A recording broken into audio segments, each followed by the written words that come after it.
Elizabeth Judith, your courage coach, with your cup of courage for the day. What is your fear really saying to you? Most of us have two responses to fear. We either see it as a big warning sign saying, beware, do not proceed, so we run away from it as fast as we can. Or we've come to see it as simply a roadblock in between us and where we want to go, and we've learned to barrel our way through it like a bull in a china shop, fear be damned. Now, I've taken both of those journeys, and if I had to choose between the two, I would always choose the latter.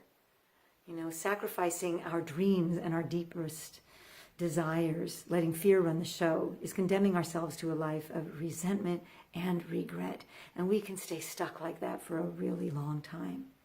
And yet, ignoring our fears and bulldozing our way through creates a lot more stress and anxiety than is necessary. We're basically white-knuckling our way through it.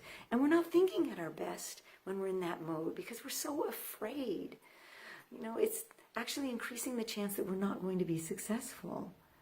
There's a middle ground. Fear is not the enemy here.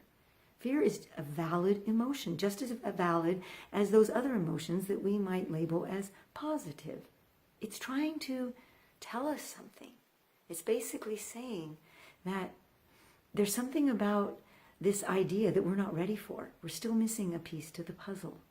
There's something that we need to learn or know, do or say, something that needs to happen in order to make this journey more comfortable and more successful for us. And if we take the time to get to the bottom of what that is, we can begin to create a strategy in order to address those issues and make it less likely that whatever it is that we're afraid of is going to happen. It increases our chance of success. You see, it's not telling us not to proceed. It's actually giving us clues as to what those first courageous steps of the journey should be.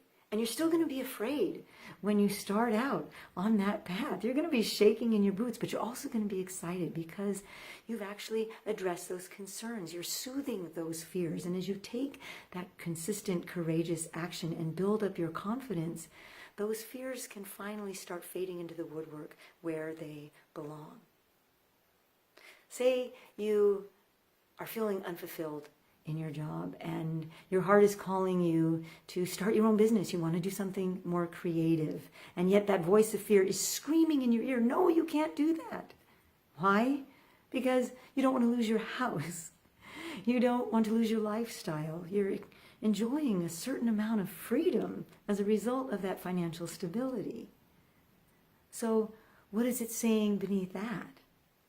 Well, it's probably telling you that establishing some fiscal responsibility as a part of this journey is going to be really important to you. Maybe you need to figure out what is the minimum amount of money you need in order to feel comfortable moving forward. And then how much could you stash away at that point in order to fund your dream? And how long would it take before you had enough money to where you feel you could safely quit your job and have a sufficient amount of time to get your business going full time? You can also devote some of your spare time in the meantime working on that business. So when you finally can devote yourself to the business full time, you're likely to get it up and running in that designated time frame. You know, what the strategy is for you is up to you. That's all part of the planning that comes from listening to what it is that your fear is telling you that you need. Again, it's not telling you don't proceed. It's giving you the clues as to those first courageous steps in the journey. I hope you found this helpful. If you did, leave a comment, share it with someone that you think could use it. And in the meantime, go out there and live from your courageous heart.